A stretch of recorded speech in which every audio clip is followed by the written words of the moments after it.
Hi, everyone. Judge Andrew Napolitano here for Judging Freedom. Today is Monday, June 10th, 2024. Colonel Douglas Macgregor joins us now. Colonel, always a pleasure, my dear friend. Thank you for your time. You and I communicated over the weekend about the final touches being put on a Russian-Iranian, as I understand it, defense pact, which President Putin is prepared to sign and which will await the signature of the new president of Iran. Can you tell us what is agreed to in this and what the significance of those agreements might be in the future, particularly for Israel? Well, there's an agreement on the part of Russia to provide nuclear technology so that the Iranians can build and expand their own nuclear power capability. I don't know to what extent that also finds its way into military application, but I would be unsurprised if that was not the case. There are a number of other areas of mutual cooperation, economic, as well as military and diplomatic. But we need to keep something in mind, and that is that the Russians and the Iranians have had their differences over the years. This is particularly true in the Caspian Sea area, where the two interests have frequently collided, and this seems to have been ironed out. So we're talking about not a hard and fast ironclad alliance, but a recognition that they share enough interests economically, socially, culturally to justify this. And they recognize that they are confronted with, for the most part, the same array of opponents. And those are largely the United States, the United Kingdom, and Canada. And what does this mean, if anything, for BRICS and for the ease with which Russian trade and commercial goods can be moved? Oh, I think it facilitates everything. What we discussed before, this route that runs from the Indian Ocean or the Arabian Sea portion of it, all the way up through the Caucasus into Russia. We were talking about the movement of everything from natural gas to various precious metals, copper, ore, iron ore, various things, even uranium. Those things will be moved. It'll be a super highway of sorts. The Saudis are also investing in it, as are the Chinese and others, and India. So this is part of a larger strategy for what I would call Eurasian continental cooperation. And we are going to regard all of this as very threatening. But actually speaking, for the people that live in Eurasia, it's a good thing. Now, as far as, again, the Iranian connection to Russia in the event of a war, I think there have been lots of material and intelligence shared and a recognition that an attack on Iran has to be resisted by much more than just Iran, particularly if it comes from the United States and Israel. Is this likely to help Iran develop a nuclear weapon that is deliverable to its adversaries in a destructive way? Well, there have been reports that the Iranians now have a nuclear warhead. Again, that's a matter that only the intelligence community could absolutely verify or confirm, but I would be unsurprised if that did not already exist. If you look at Israel, that has roughly 300 such weapons, it's very bellicose attitudes right now towards everyone in the region. And the probability that Israel is going to try very, very hard to attack Hezbollah and bring us into the process, it means inevitably a collision with Iran. At the same time, of course, you have Turkey, which has now expressed an interest to join BRICS. And I think this is leading Turkey down a somewhat similar path with Russia as Iran has been on. Perhaps not quite as close, but nevertheless close. Putin has gone out of his way to reassure the Turkish state of his goodwill. He's helped Erdogan on more than one occasion, particularly in dealing with internal enemies. I think the cards are aligning very favorably right now across Eurasia for Russia and China. I mean, does this mean if the Israelis engage in some sort of a full-scale attack on Hezbollah, that Iran would come to their defense, to Hezbollah's defense, and it might have Russian backing? I think we have to reckon with that as a very real possibility. And again, that's always been in the background. We've talked about what happens if you attack Iran. Right. Russia can't afford to let Iran be destroyed. It's simply not in Russia's interest. Now, how far will that help and assistance extend? I suppose that depends on what the Israelis decide to do. But I think we have to understand that right now, the Turks and the Iranians are talking and have found a lot of common ground, which is not usually being the case historically for those two, because there are also rumblings of an impending Kurdish war against the Turks. And of course, part of the Kurdish rebellion is subsidized, financed, equipped, and partially managed by Israel.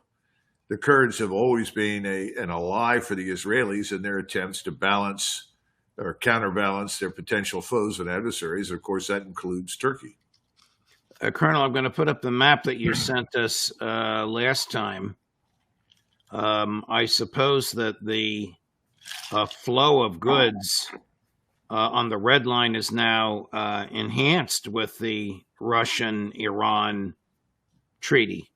Well, very definitely. I mean, all of these things are tied together. What we're seeing is a coherent strategy by the Russians to organize the Near East, Central Asia, India, China, all of these countries around economic commonality of interest, trade interests, and increasingly military interests. Now, India, I'm sure, is going to remain neutral, but it's certainly a form of neutrality that leans heavily in the direction of Russia. So this is a breakthrough moment. This is a dramatic game changer in the history of Eurasia. And we increasingly are on the outside. Now that the Saudis have announced they have no intention of renewing the petrodollar, that bodes ill for our interests across the region. So I don't know where we go very shortly. We're ultimately going to be forced out of the Middle East completely. That leaves us in Israel, assuming that Israel is not consumed in a devastating war. Our friend and colleague, I think you probably agree with him, Professor Sachs, says that BRICS is wealthier and has more of what we would call a gross domestic product than the G7 does. Oh, yeah. Well, the other thing, too, and this seems to escape people inside the Beltway. I'm always shocked.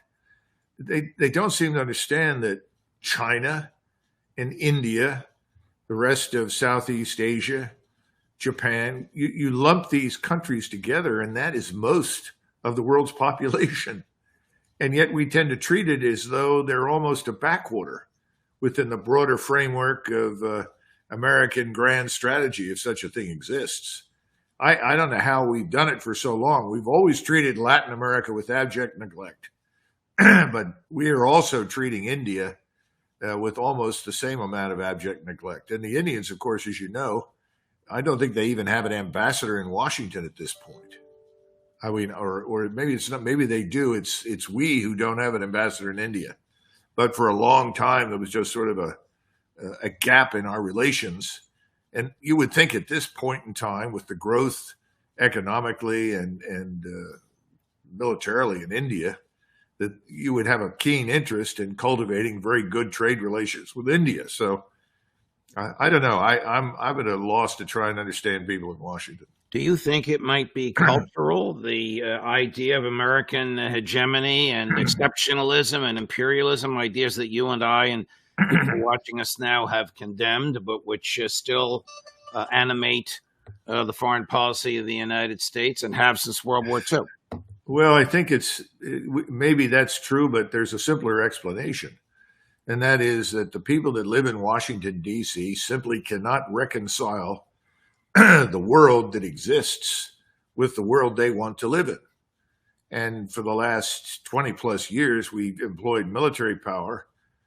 We've employed economic power, financial sanctions, or financial incentives to essentially bully people into line with whatever we wanted to do in their particular country or region. And we're not able to do that anymore. We are seeing these counterbalances rise up in terms of alliances and coalitions and economic agreements. That's really what we're watching right now. And by the way, things are bubbling in the same direction down in South America and much of Africa. We've recently been tossed out of Central Africa. People are upset because theoretically the Russians have been invited in to help and assist. But the point is that we're being booted out not because of anything the Russians did, but because we're viewed as an annoyance and an irritant.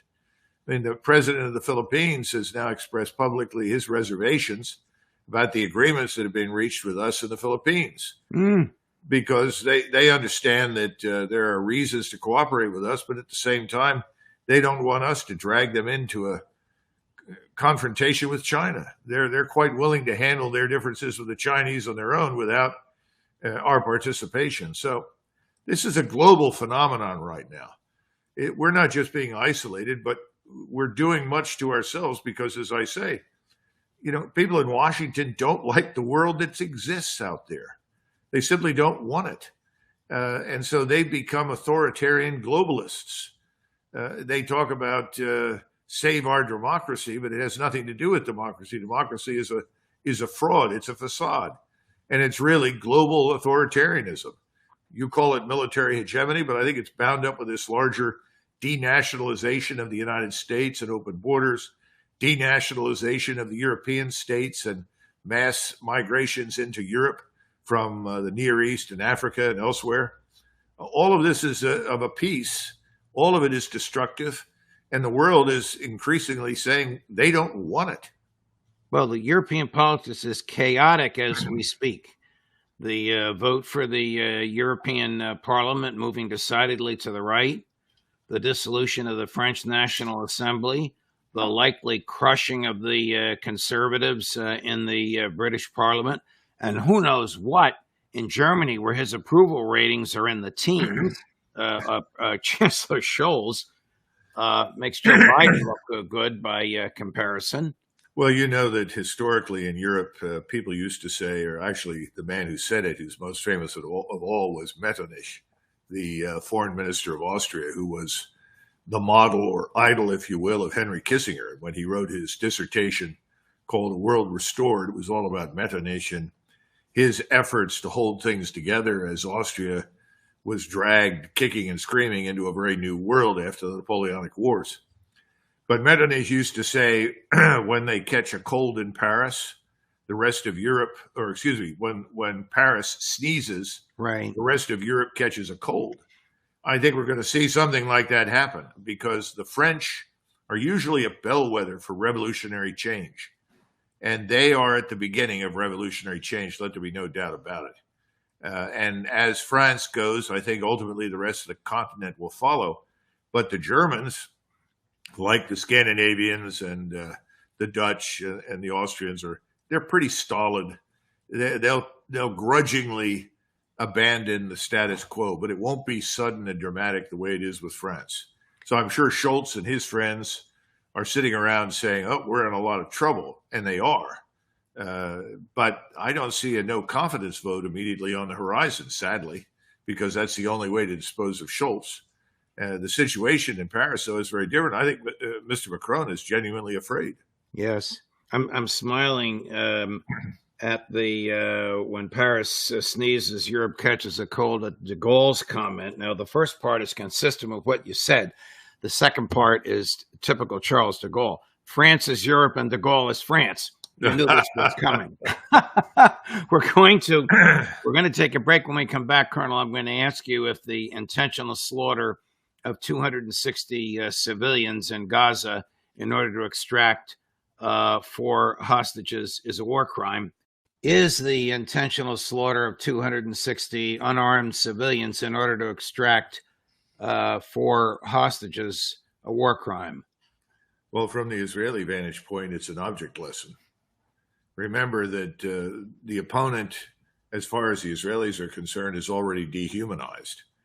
If you dehumanize your opponent, then anything you do to the opponent is justified on moral grounds. You have a moral right to dispatch the enemy. Remember, these are the Amalek, the subhumans, the animals that deserve the worst. So I think we need to keep in mind, understand how the Israelis look upon this.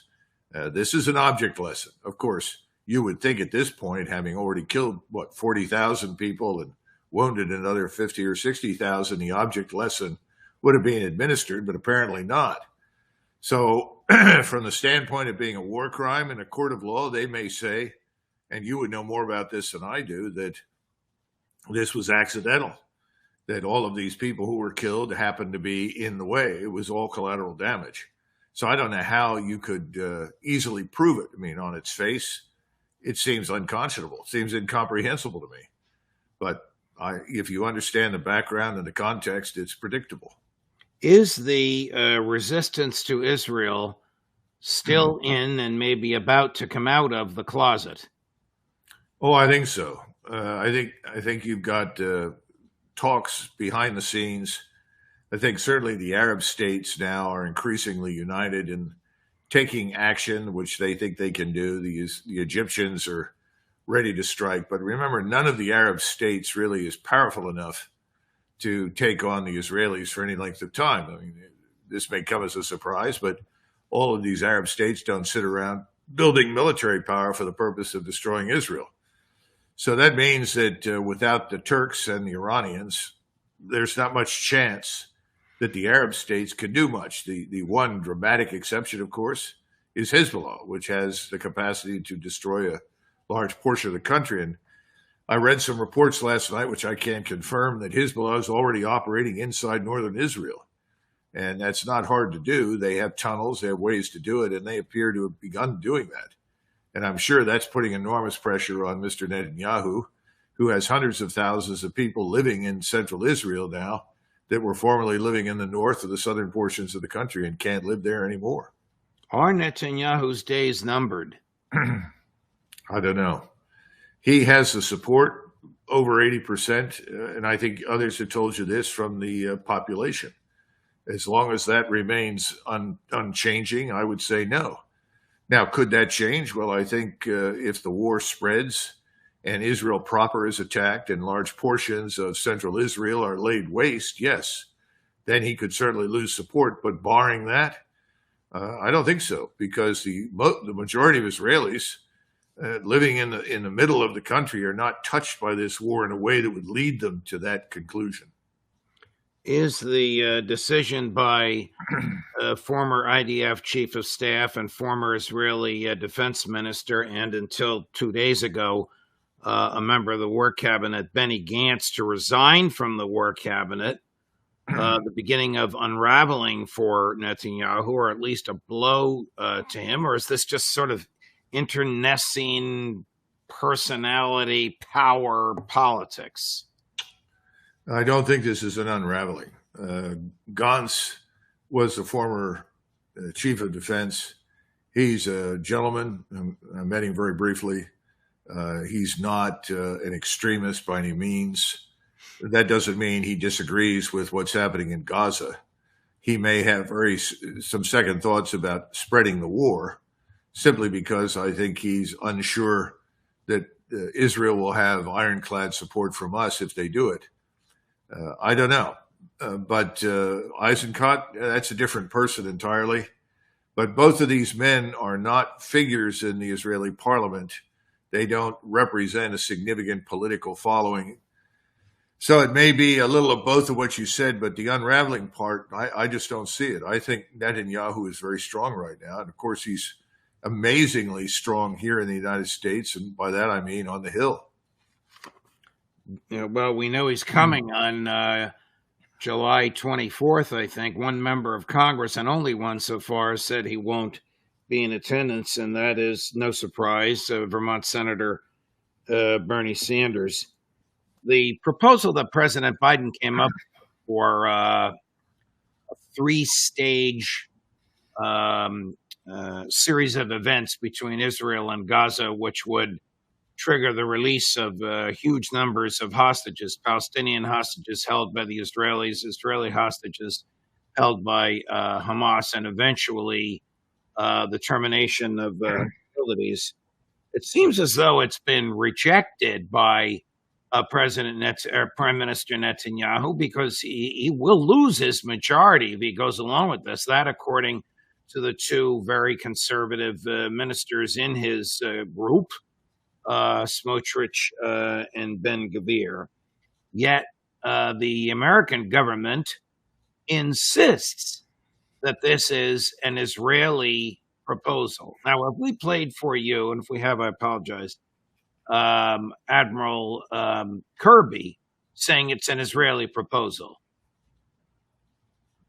I don't know, but I don't think Admiral Kirby has much credibility anymore. All right, well, this will get under your skin. Chris, let's watch Kirby for 3 times say it's an Israeli proposal. That proposal, an Israeli proposal, has been given to Hamas. It was done on Thursday night, our time. We're waiting for an official response from Hamas. We would note that publicly, Hamas officials came out and welcomed this proposal. Well, this was an Israeli proposal. We have every expectation that if Hamas agrees to the proposal, as was transmitted to them, an Israeli proposal, that Israel would say yes.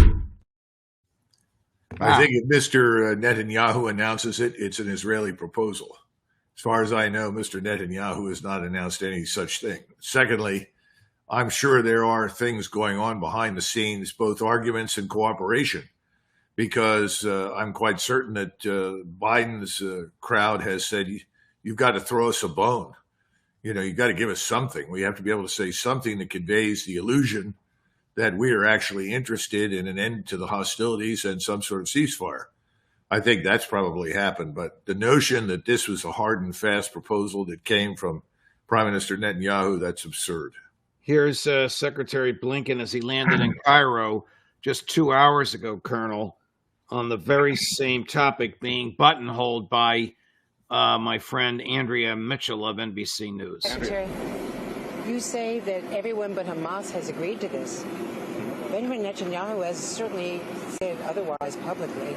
And the hostage families are saying you should try everything if this fails. First, let me be very clear. Israel has accepted the proposal. In fact, they were critical in putting it forward. So the only party, no, that is what the official position of the Israeli government and the Prime Minister. So the only party that has not accepted, the only party that's not said yes, is Hamas. Well, Cy Hirsch, and we all know his reputation for excellence and triple checking all of his sources, says that this was concocted by the Americans to make Biden look good and to push Netanyahu in a corner. I can't imagine that this was an Israeli proposal, Colonel, but I get it. I understand why these people say what they say and do what they do. The West Wing is holding its breath until November 5th. Do you think after Blinken left for the last time, the talks with the Egyptian government in Cairo, where he was talking to General Sisi and his inner circle, right? I received word from someone who is very close to that inner circle. I said, well, what do you think? Where are things headed? And the answer was, well, that's the last time we're going to pay any attention to Blinken. I said, really? Why? And they said, well, we're tired of listening to Mr. Netanyahu's talking points. Wow. So I don't believe anything these people say publicly. The truth is that there isn't much daylight between people like Blinken and other members of the cabinet and the White House and Netanyahu, or for that matter, most of the Republicans and large numbers of the Democrats. They are all birds of a feather. Well, we're going to see that when Netanyahu is there. If you were a senator, would you attend the joint session of Congress where Netanyahu is going to speak? Oh, sure. Absolutely. I would go to simply listen. I would not, staying away isn't going to make any difference. But I certainly would not ask my Israeli minder whether or not I could attend or not attend. So, I wouldn't have one of the minders that apparently exist all over the House and the Senate telling our members how they should vote in matters concerning Israel. Who are the minders? Employees of AIPAC? Well, I'm sure that they're agents of AIPAC or AIPAC. AIPAC is full of money. It's got, inexhaustible resources. If they think they're running out, they can get more. Same thing for somebody like David Brock. All of these people are connected, and they're all interested in the same thing, which is Israel, period. And bringing us to heel is very easy. We have the best government that money can buy. And to find somebody like Mr. Massey from Kentucky who is willing to go it alone is almost incredibly exceptional, unfortunately. Thomas Massey is one of my heroes, and I know you have extremely high regard for him as well. His intellect and personal courage and fidelity to the Constitution are extraordinary. Do you think that the Israeli government understands, and you've told us this from day one, not that they understand it, but that they can't do it, that they cannot defeat Hamas? Yes, I think they understand that, and I don't think they care. I think their view is that if they can kill or expel the population from Gaza, then turn their guns on the West Bank and push those people out, that will do more for their security than simply going after the Hamas fighters per se. And that's what you're watching right now. That's what's happening. And everyone in the United States is being told to support that, all their representatives. And I think the same attitude towards, unfortunately, Muslim and Christian Arabs that enables mass slaughter, as we saw recently on this raid, is also widespread in many circles in the United States. In other words, why do we care? It's interesting. And I think that has to go back all the way to 9/11. You'll remember how that was handled. And suddenly everyone from Saddam Hussein to Osama bin Laden, were arch enemies of the world, and were all involved and all part of the same strategy to destroy America. And that they hated us because we were, quote unquote, free. Right. I think the same cocktail level of familiarity with the truth then is now widespread yet again. And of course, it's always made easier to go along with these things if there's a fat check that goes with it. Last question. We talked about this earlier, but I neglected to ask you. Gantz and Netanyahu, wouldn't it really be Tweedledee and Tweedledum given the 80% of the Israeli public that supports the war? Yeah, I agree. I don't see any end in sight. The only way you get an end to this right now is if serious damage is inflicted on the Israeli population, its cities, its urban areas. That's it. And I think that's one of the reasons that we are nearby. We've pre-positioned B-52s and substantial air power to fly in on very short notice and do as much damage as possible, certainly to Hezbollah, but potentially anybody else we think is capable of threatening Israel in that fashion. But short of that, I don't see any evidence that any of this will stop. It will just grind on. And I think anybody who thinks otherwise, who doesn't think the Israelis can do it, they're wrong, because we subsidize their economy. Their economy couldn't survive without our backing and support. They couldn't operate for more than a few days without the ammunition that we provide. And even though I think their intelligence is very good, I'm sure we're providing them with a lot of regional intelligence and insight that they otherwise might not have. So, no, I don't see this ending. I think this is going to go a long way, and we may have to see hundreds of thousands, maybe millions die before something happens. Do your sources indicate to you whether or not there were American special forces on the ground in Gaza helping to extricate these 4 hostages? I'm told there were. Beyond that, I don't have any specifics. I don't have any tangible, concrete proof.